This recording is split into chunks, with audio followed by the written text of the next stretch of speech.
Otoritas Jasa Keuangan adalah lembaga independen dan bebas dari campur tangan pihak lain, memiliki fungsi, tugas, dan wewenang pengaturan, pengawasan, pemeriksaan, dan penyidikan di sektor jasa keuangan. Adapun tugas dari Otoritas Jasa Keuangan yaitu pengaturan, pengawasan terhadap kegiatan jasa keuangan di sektor perbankan, sektor pasar modal, dan sektor IKNP. Di era digital saat ini telah hadir financial technology atau fintech dalam memudahkan transaksi keuangan khususnya bagi pelaku UKM, tetapi fintech juga menimbulkan ancaman karena kurangnya literasi keuangan di kalangan masyarakat.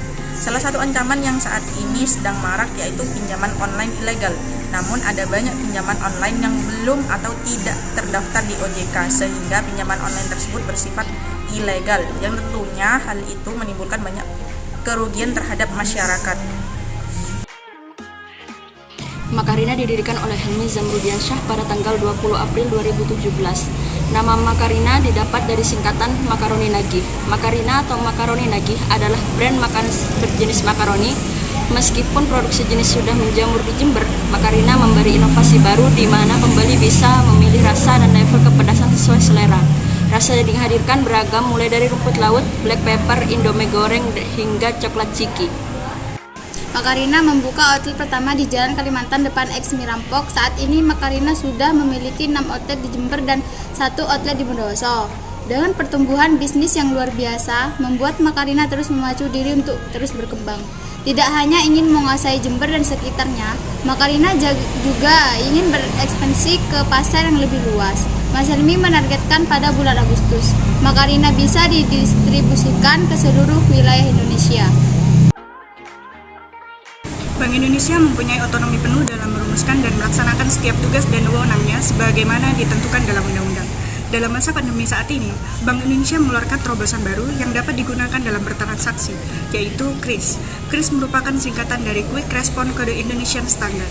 Sesuai dengan namanya, KRIS adalah suatu upaya standarisasi yang dikeluarkan oleh Bank Indonesia untuk seluruh perusahaan yang menggunakan teknologi finansial atau fintech, seperti halnya GoPay, ShopeePay, OVO, Dana, Link-Aja, Dompetku, dan lain-lain. Tujuan dari KRIS adalah untuk mempermudah transaksi digital. Hal ini tentunya akan memberikan manfaat untuk pembeli ataupun merchant, karena seluruh pembayaran non-tunai akan dilakukan dan diawasi dalam satu pintu.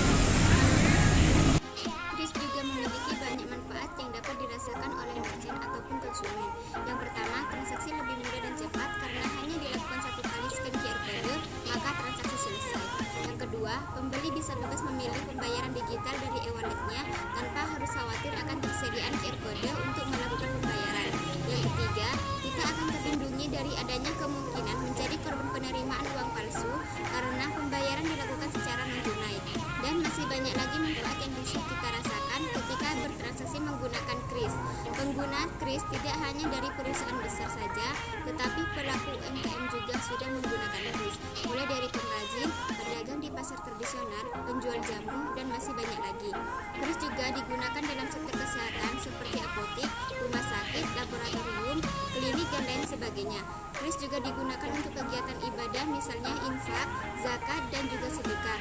Dengan demikian, KRIS mampu mendorong dan memfasilitasi seluruh pelaku ekonomi dari berbagai sektor dalam bertransaksi dengan sistem pembayaran non-tunai.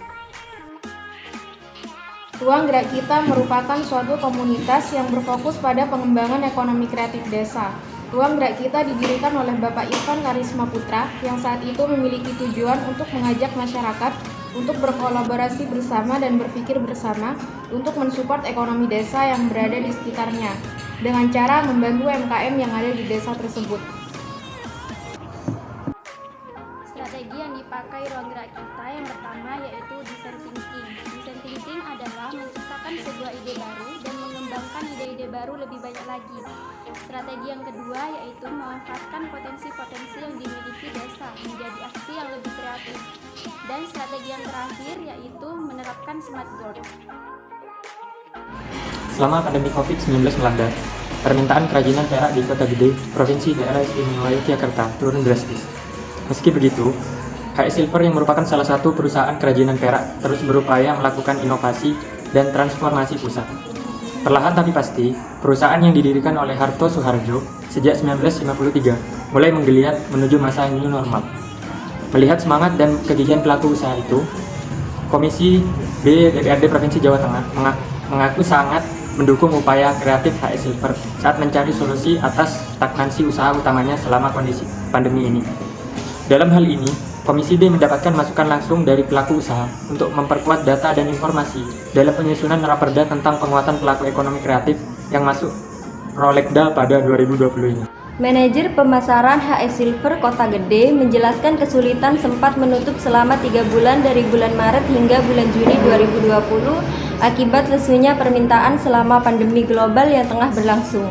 Dengan keinginan agar tetap eksis dan produktif selama pandemi, mereka melakukan terobosan dengan mengemas proses produksi menjadi atraksi wisata dengan menawarkan pengalaman terhadap wisatawan terutama mancanegara. Para turis diberikan kesempatan untuk melihat langsung tahap demi tahap pengrajin saat menghasilkan karya kerajinan yang bernilai seni dan ketelitian tinggi hingga menjadi produk yang siap dipasarkan.